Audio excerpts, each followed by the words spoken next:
Menjëherë pas hyrjes në shtëpinë e Big Brother VIP, Rogerti u shfaqi drejt për drejt dhe i gatshëm për përplasje, duke u përfshirë pa hezitim në diskutime me banorët dhe duke nxitur her pas here tensione.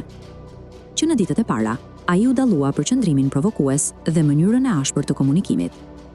Edhe gjatë ditës së sotme, Rogerti u përfshi në një debat të fortë me Matteo, ku përdori gjuhë të rëndë dhe ofendime, pa u kursyer as pak në fjalë. Gjatë përplasjes, Rogerti ju dritua Brikenës me një deklaratë të diskutueshme, duke thënë se Matteo pëlqen djemt dhe jo vajzat. Kjo deklaratë shkaktoi reagim të menjëhershëm nga Matteo, i cili u kundërpërgjigj ashpër, duke e quajtur Rogertin të fëlliqur. Debati mes tyre u shoqërua me tone të larta dhe tension të dukshëm, duke tërhequr vëmendjen e banorëve të tjerë në shtëpi. Situata tregoi edhe një herë se prania e Rogertit po ndikon ndjeshëm në dinamikën e lojës, duke sjellë konflikte dhe debate të forta. Sjellja e tij vazhdon të ngjall reagime të ndryshme mes banorëve, ndërsa përplasjet verbale po bëhen pjesë e përditshmërisë brenda shtëpisë më të famshme në Shqipëri.